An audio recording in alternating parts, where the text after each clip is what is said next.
Do. You, even. No? Why?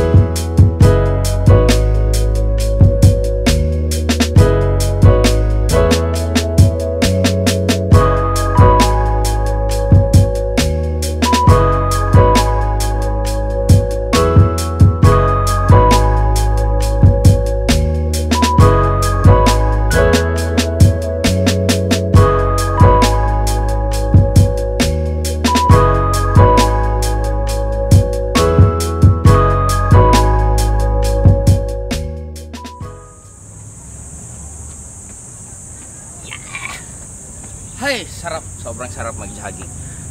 Sarap pagpawisan kasi lumalabas yung toxin sa katawan mo and mas nakapag-isip ka ng maganda, mas nag-function ng maayos ang isip mo.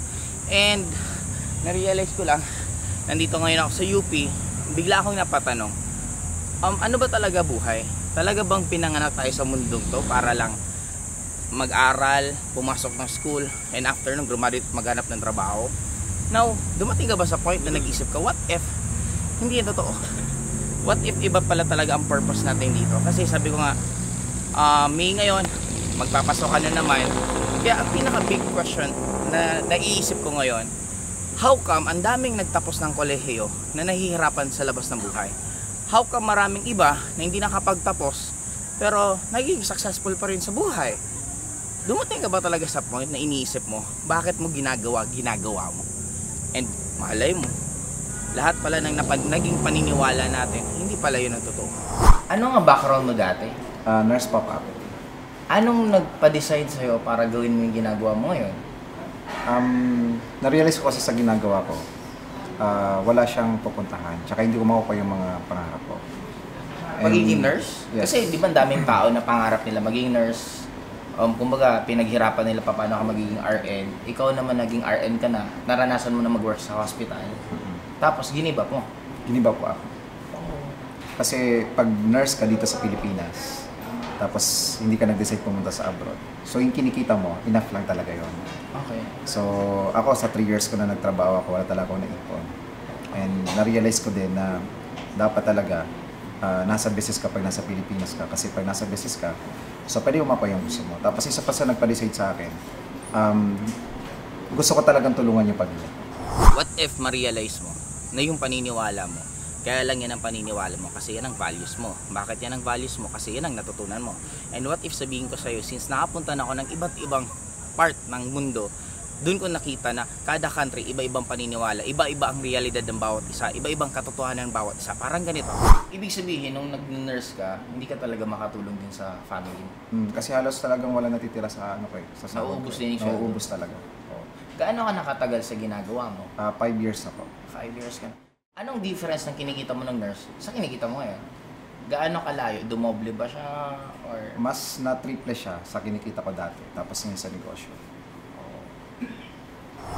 may bulag, may colorblind, may normal mata. Pareho sila nandito sa mundong to, pero yung bulag, madilim ang nakikita niya. Yung colorblind, maybe black and gray. Yung normal lang mata, makulay. Pag pinakwento mo sila, iba-ibang realization nila, iba-ibang totoo sa kanila. Dumating ka ba sa point na nagsisi ka or meron kang what if na kung pwede kang bumalik sa pagiging nurse? Dumating ka ba sa point na gano'n? Hindi. Wala talaga akong pinagsisihan kasi sa ginagawa ko ngayon, ang pinakamasarap dito, nagagawa mo talaga yung mga bagay na gustong-gusto mong gawin at nagagawa mo yung mga bagay na masaya kang gawin. Ano yung gustong-gusto mong gawin at ano yung masaya kang gawin? Mga siguro 2-3. Yung nakakatulong kasi ibang tao. Kasi dati, pag nurse ka kasi, masarap din makatulong sa ibang tao. Oo. Pero yung nasasacrifice kasi doon yung mga bagay na gusto mong gawin. Kasi yung sa kinikita mo nga. Masarap kasi dito, nagagawa mo na yung passion mo na makatulong kasi ibang tao. Tapos yung mga bagay na gusto mong gawin, nagagawa mo pa. Lahat ng yon pare-pareho totoo. Kaya ayusin mo kung anong realidad gusto mong paniwalaan kasi yun ang magdidictate ng future mo.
bago po tayo matapos, meron po tayong 2 things. Number 1, don't ever allow the limitation of others to be or your own limitation. Kasi may kasabihan, sky's the limit, pero na-realize ko, meron pa naman palang universe, sobrang po pong laki ng mundo. Basta isa lang ang alam ko at ginawa ko bakit ako naging successful.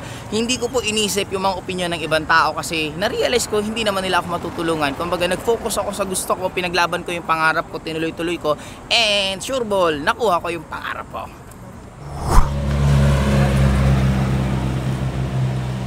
And sa number 2, take the risk, guys. Huwag po kayong matakot mag-fail kasi isa lang ang ibig sabihin ng fail is first attempt in learning. At ang lahat na nangyari sa atin is pag tinuloy-tuloy magagamit mo yun. Ba't kailangan madapa? Para syempre mas matuto ka. Bakit kailangan masaktan? Para mas lalong tumapang ka.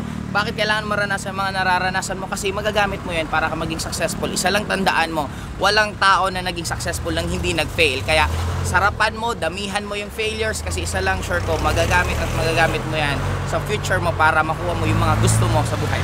Power! Another great day! Yahoo!